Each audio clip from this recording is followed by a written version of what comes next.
Mom, chill out.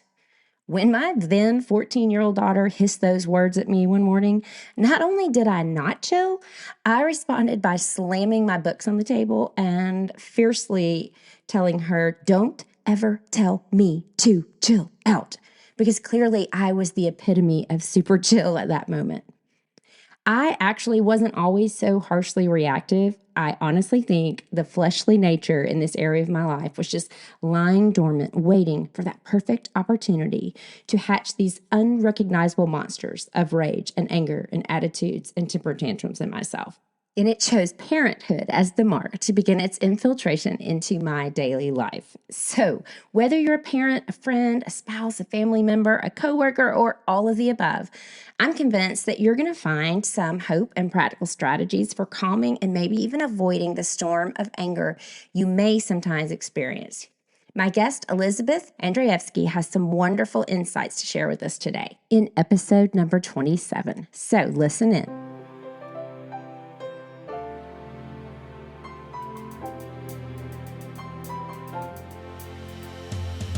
I'm Shelley Sneed, your host here on the Unperfect Podcast, where I help you see glimpses of glory in the now and the not yet mentioned in 1 John 3, verse 2. If you're feeling less than perfect or life hasn't quite gone according to your original blueprint, congratulations, you're officially human, and you're not alone. Hope and probably a little bit of humor are coming up.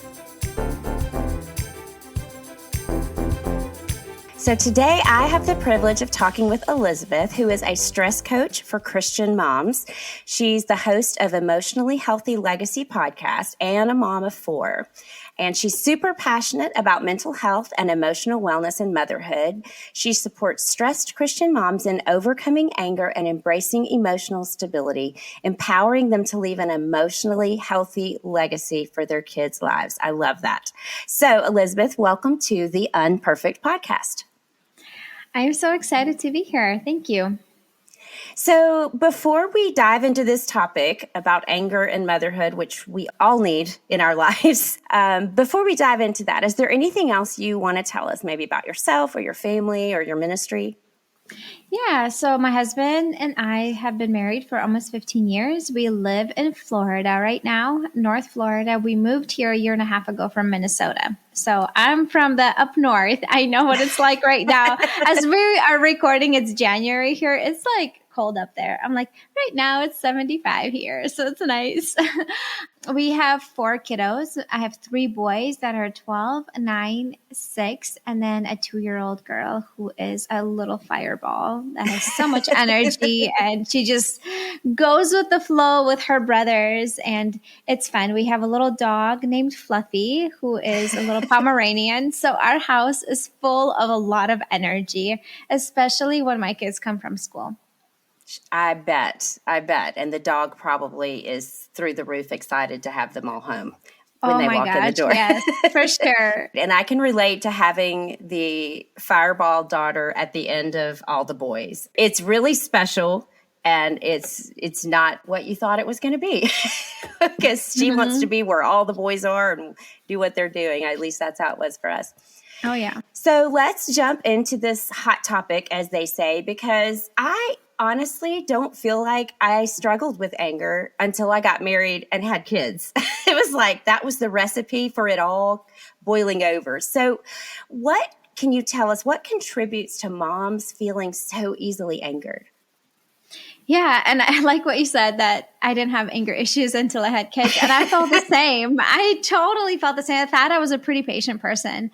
And then I had kids. And then I quickly realized I didn't have as much patience as I thought I would. And so what I realized as I was learning more about myself and just reflecting and talking to other moms is that anger is a secondary emotion. And there's something underneath that is contributing to that anger. It could be our emotional state, our mental state, just our mentality, what we think about the circumstance, or just unmet needs. And some of those things are literally basic unmet needs when we are sleep deprived and hungry. Those are like 2 basic ones. Yes. Or when you are in pain, right? What happens is that when you're going through something like that, your brain is taking all its energy focusing on what you're struggling with, like hunger or being in pain or being sleep deprived, because it's literally a basic unmet need and it creates a threat to your survival.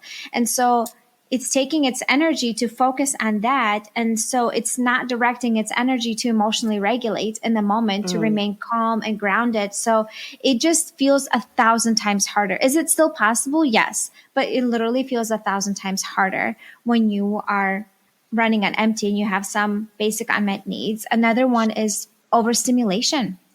That's huge. When we have so much going on, so much chaos, we don't have any quiet in our days to connect with God, to create some stillness. We constantly go, go, go, go, rush, rush, rush, rush, one thing from another.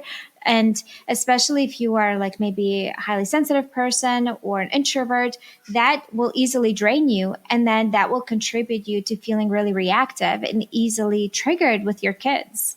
Another one is just not having any time for yourself, just literally running on empty, just constantly output, output, output, output, because a lot of times is we feel guilty taking time for ourselves. And so we just take care of everyone else. And then what happens is we're completely running dry and we have nothing else to give. And what suffers is our emotional, mental, or physical wellness at that time. And so there's like a lot of things that contribute to it. A messy house, right? That will contribute to, you feeling easily triggered, not having support, feeling unsupported, or maybe even asking for help and not being heard. And you're like, hey, I'm struggling. I need some help right now. And your spouse or your children or others around you you're just not being heard. That's another one that will trigger. Another one is just having the mentality that you have to control everything and everyone. And if I don't control that, you feel out of control, and that is a trigger for you. And so there's many things that contribute to feeling easily angered and reactive. And I think like as I work with my clients, we learn more what is your trigger, what contributes to your anger the most, and we start working more on that. Yes. And as you were talking, like from the first sentence, I realized like I know this and I apply it to my kids all the time, and I've never stopped to apply it to myself. I don't know if you get that a lot, but I've showed my kids the picture of the iceberg, and the tip of the iceberg is the anger, but what's underneath? But I don't think I ever stopped to analyze, like, why am I so angry in this moment? And then all the reasons you gave us, from the unmet needs to the overstimulation. That is so true. The messy house, I'm not a great cleaner, but I like things straight and organized. And so I have 4 kids that leave everything out. So I can't focus when there's clutter. And that can get me already kind of ramped up there. So yeah, I can see a lot of those. I'm going to ask you in a second about some daily habits that can help us. But when you were talking about the overstimulation and no quiet, it just made me think I've got to protect those times. I've got to build them into the schedule and protect them, because I'm one of these that will look at the calendar and be like, oh, there's nothing on Thursday. I can fill it up. See, I'm the person that I got to a point where I'm like, oh, there's nothing on Thursday. Yes, I'm excited to have a nothing day. Like tomorrow, I don't have any calls. I have an evening coaching call tomorrow, but like I don't have anything during the day, going on. I don't have to run any errands or anything. I'm like, yes, I get to stay home and just like, just catch up with some housework. And it just feels good not to constantly like rush. And that just comes with so much awareness and reflection and learning what my capacity is, what my limits are, and just honoring that and respecting that. Yeah, there is a big part of that self-awareness that has to be there. So what would you say are some daily habits that can help us just increase our patience with our kids? Yeah, these are good ones. And also, the first one that I always recommend, it is getting up before your kids in the morning and spending time with God. That is the number one habit that you can create that will literally transform your days. I recognize if you have a newborn, this is not the season for it. Right. I will promise you this stage will pass. And even if you do have a little one, just being up slightly before your kids, and not grabbing your phone first thing in the morning and not being on social media and scrolling, like just using that time to just be in silence and stillness and just invite God into your day, and just use even like 5 minutes to just intentional silence, to just either pray or just invite the Holy Spirit in your day, is going to magically transform your day. And why I'm saying that right now, I have a challenge going on with my audience, and we are in a Voxer chat group, and I had like 20 moms that signed up, and we are doing a morning challenge where we get up 1 hour before our family. Oh, And wow. That's using great. that time to connect with God, you can either also exercise or journal or whatever you want to do, but no phone. You can't be on your phone, and you're using that time intentionally to pour into yourself. And so many moms are getting back to me. They're like, "Oh my gosh, this transformed how I show up during the day. My capacity increased so much. I'm so much more grounded and patient with my kids.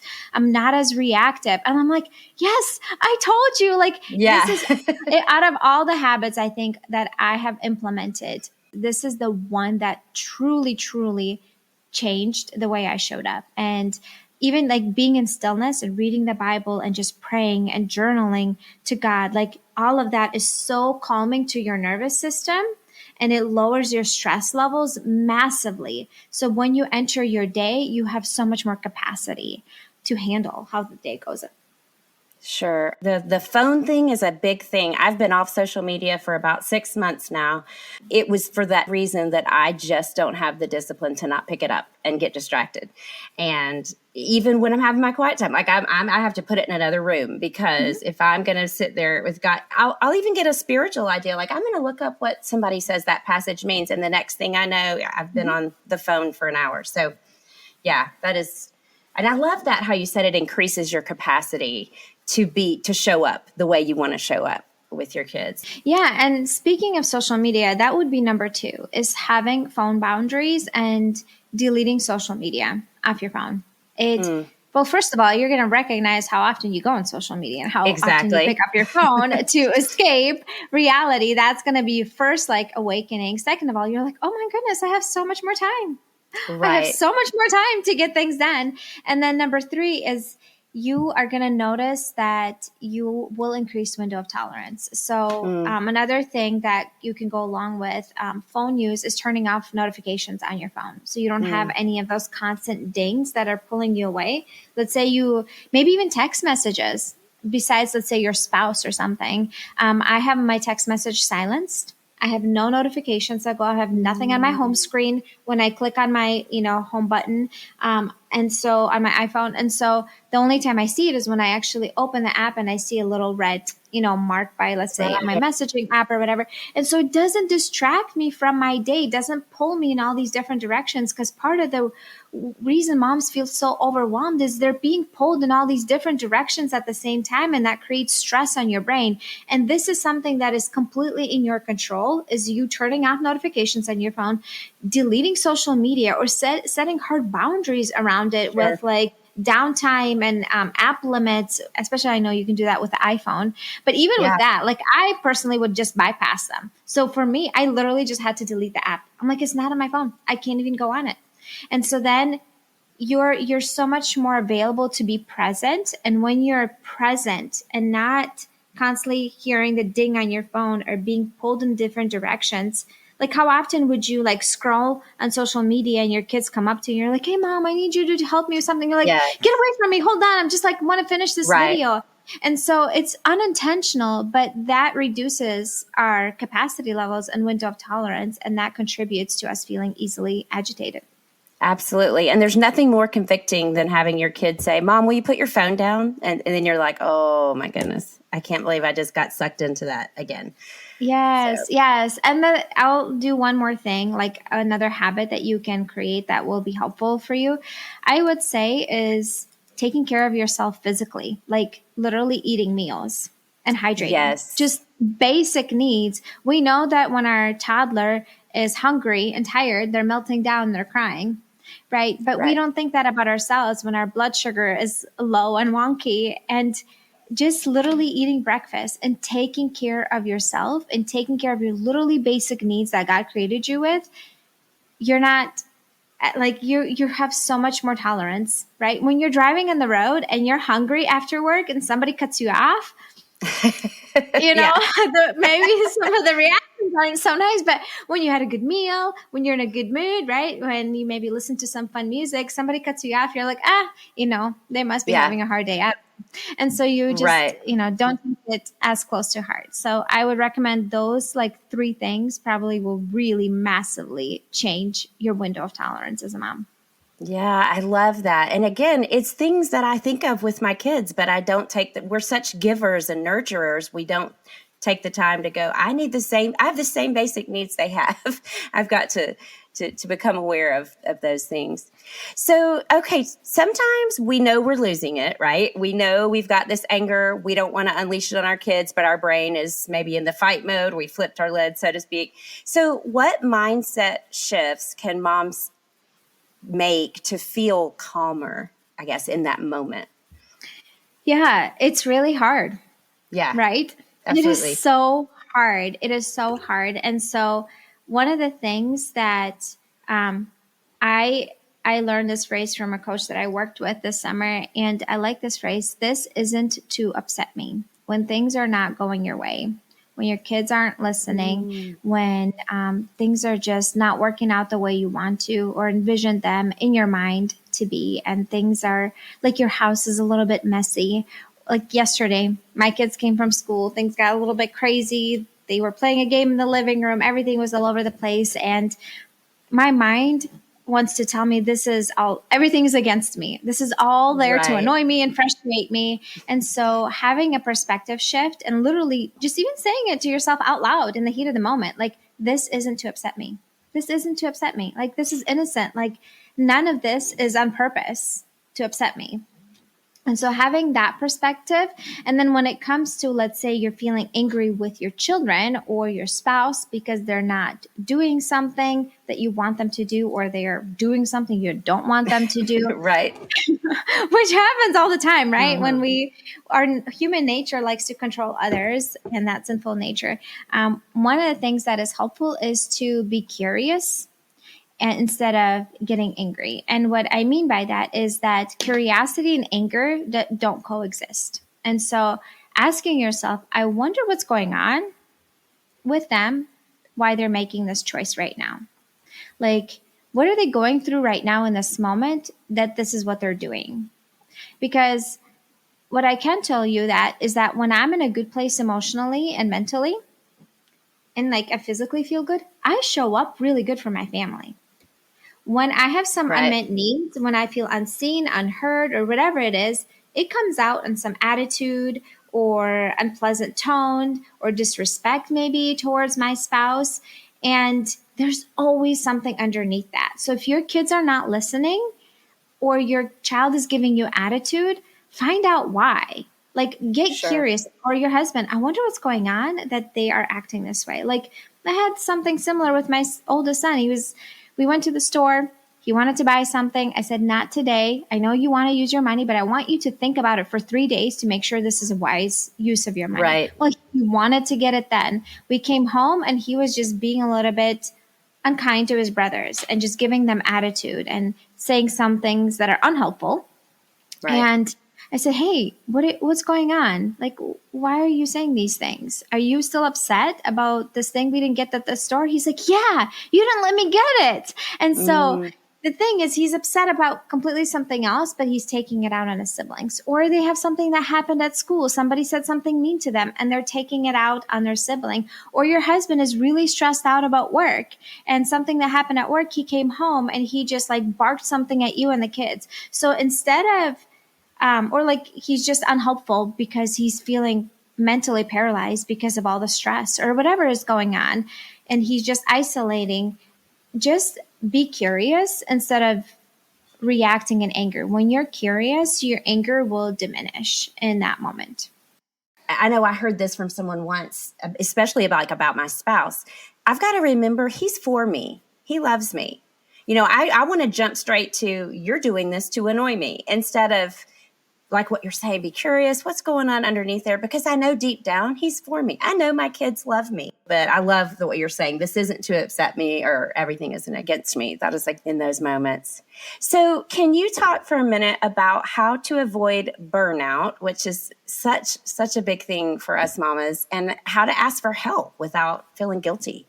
Yeah. So that's a really good one because when you are feeling overwhelmed and burned out and you're doing too much all at once or trying to do too much at once, you can't do anything. You can't do anything super well, and you're doing so many things at Right. once. It will reduce your window of tolerance, which means you will be a lot more easily triggered and overwhelmed with your kids. So one of the things that I do with my coaching clients is we go and journal and we reflect on what's on your plate. What are all the things that you're doing? What are the things that you're committed to that maybe served you for a season, but are not serving you right now? Things that you can let go and say no to. What can you delegate and ask for help? So many families and moms, like they don't ask their kids for help. They just do all the Right. chores around the house and they don't ask or delegate, or they don't even ask their spouse. She's working outside of the home. He's working outside of the home. They come home and he's relaxing as she's doing all the things, and the kids are just chilling and relaxing. And so, Right. or maybe there's too many sports activities that need to be cut down, whatever it is. And so, because when we are burned out, what happens is no one benefits when we're running an empty, like nobody, Sure. because something is going to give. And it's again going to be your mental, emotional, or physical well being or spiritual well being. Like it's Sure. pulling from somewhere. And so if you don't take time to replenish yourself and create that white space in your weeks where you have some time to decompress and recharge, you're constantly going to run an empty like a car tank, right? And how Right. far can you go when you're running an empty? Not far until things start to break down and Right. you're struggling, and then it's coming out literally in unhopeful ways at the people that you care about the most. And so asking for help, the mental shift that I had to make. Well, first of all, if you think about it, Jesus asked his disciples for help. They were there to support him on his journey. And even when he Yeah. had that, when he was in the garden and he was right before the whole crucifixion, he asked his friends to emotionally support him, to be there for him, to Mm. pray over him. Like he needed that support. And we as humans, we need that. We need that support, and even like physically support, we need that. And so when you shift your perspective about it and say, like asking for help is a way that I can support myself to make things easier and lighter. So then I don't feel stressed. So then I don't yell at my family. So then I don't, act out in anger. Because let's say the root of it for you is feeling overwhelmed because you're doing too much. Well, what's the practical action step that you can do is ask for help. And asking for help is not a sign of weakness. It's a sign Sure. of strength because I'm choosing to ask for help to make things easier for myself. I'm not doing it because I have to, because if you tell your brain I have to ask for help, you'll see it Mm. as a weakness, but you're literally saying Right. I'm deciding to do this to make things easier and lighter for myself, because that's when I show up best for my family. Oh, I love that. I love that whole thought of just, I'm choosing to do this instead of I have to.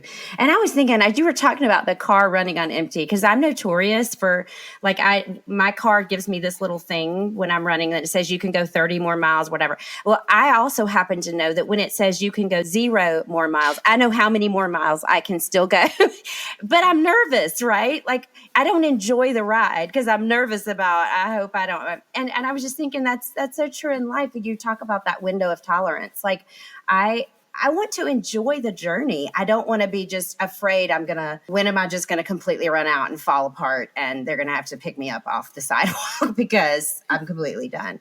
And I'm also one of those moms that is not good at asking for help because I think everyone should just notice that I need help. Like, I think the kids should Mm. notice I need their help. I think my husband should know. Like, I don't know what I came That would to be that nice. mindset. That would be nice. But And the reality is that they don't, right? they don't Everybody's in their know. own little bubble. And I think it also depends on personality. Like some people are just more aware and in tune of like Sure. who needs help, and others like Yes. you have to, like my husband helps, but I have to ask him. My kids Yes. help, but I have to ask them all the time. Exactly. And so just I was laughing because my daughter, my soon to be daughter in law, I almost called her that. They're getting married in August, but she she's one of these that we will be done with dinner and we'll just all be talking, and I'll look up and she's washing all the dishes. Like she just notices that, and it was funny because we were at my in-laws for Christmas. And it made me start doing that. Like, I'm not one that notices. I'm the social one that wants to sit down and be talking. I'm not one of the ones that's in the back. So it just kind of made me go, I need to go in there and start helping, because I don't want to always be the one that's just sitting and chatting. But being able to say, hey, I'm really struggling. I need help with this, or I can't, I don't want to be the last one to leave the kitchen. So I need everybody to take care of putting the dishes away or whatever, even if it's that small of a thing. yeah, and one thing, can I add one more thing to that might make it helpful, is asking them to do it together and say, hey, let's clean up the kitchen together. I Let's do like this that. together. Do this with me. And so just using those phrases, because then it's like you're doing it as a way to do it together. And it could be even a way to connect together. You're doing an activity together. And so just like anything feels way less overwhelming when you're doing it together with somebody. If I send you into a messy garage right now and say, go clean it, it's going to feel really overwhelming. But if I say, hey, let's do this together, let's clean it together, it just feels easier, just even having that individual. And so just inviting your kids like, hey, I need your help right now. Let's clean the kitchen together. I love that. And it also it reminds you that it's about connection. It's not just about, or it can be, we can make it about connection and not just, I need to get this done. I need someone to do it. Yeah. I love that. Very, very good. I'm writing these things down because I need to go practice them myself. Even doesn't matter how old your kids are. These are great things to practice. So I love to ask my guests this question because we talk a lot here on the podcast about living in the now and the not yet. How for a lot of us, life did not turn out the way we thought it was going to. So if you could go back and talk with younger Elizabeth, what is one thing that you would say to her?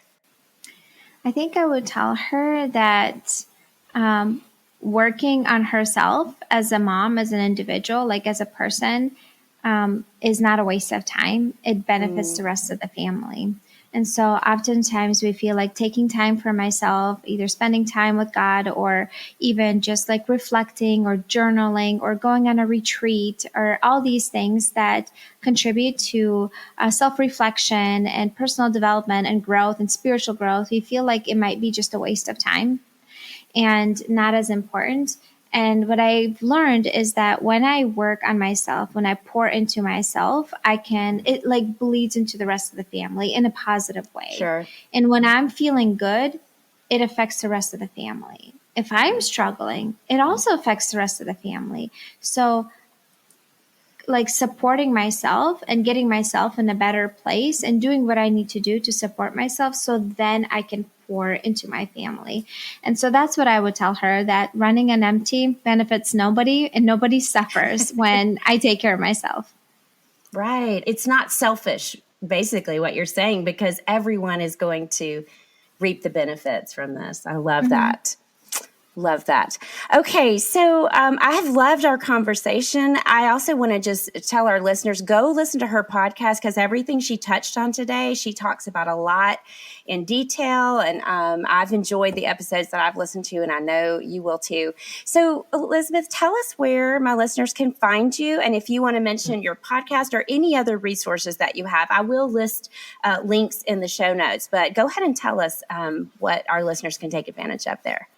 Yeah, so I have a wonderful training on overcoming mom shame after having an emotional explosion at your family, right? The enemy wants to speak lies to you that you're the worst mom in the world, that your kids are screwed up for the rest of their life. You're not meant to do this, right? And so I have a wonderful training that I put together that comes with like a PDF that you can print out to take notes. And the link for that is endmomshame.com. So go to endmomshame.com and you will be able to sign up for that free training. It's completely free and it's going to lead you to my email. And then through that, you can also go access my podcast, which is called Emotionally Healthy Legacy. All right. Well, it sounds great. I'm excited to go look at that resource myself. Thank you again so much for being here with us. You've shared so many great things I know that have resonated with a lot of people. So thank you so much for being here, Elizabeth. Yeah, thanks for having me. Wow, so much goodness and hope in what Elizabeth shared with us today. She first challenged us to take a look under the microscope of what is even the root of this anger and stress in our lives. Could I have unmet needs or overstimulation? Am I too busy to get the proper care my soul is craving? Or are there other triggers that I need to be aware of? And next, she gave some suggested daily habits that can set us up for emotional success, like the transformative habit of spending time with God before the rest of the family is up, setting phone and social media boundaries, and making sure our basic needs are met for rest and food and hydration. And finally, she gave us some mindset changes we can make to increase our window of tolerance by saying things like, "This isn't to upset me," or responding to others with curiosity before making judgments. We can avoid burnout if we take time to analyze our schedules, delegate some tasks, and ask for help. Even Jesus leaned on others. That was a pretty cool point she made. I hope you'll take time to check out the free training Elizabeth mentioned, as well as her podcast, Emotionally Healthy Legacy, and other resources you'll find on her website. And I pray you see glimpses of God's glory in the now and the not yet of your unperfect life this week. See you next time. If you sometimes struggle with living in the tension of the now and the not yet, I've got a free resource just for you called The Unperfect Promises of God. It's a printable download of 5 biblical meditations to help you find balance between the brokenness we live in and the hope that we have in Jesus. Just click on the link and that printable download is yours free. Yay, we love free.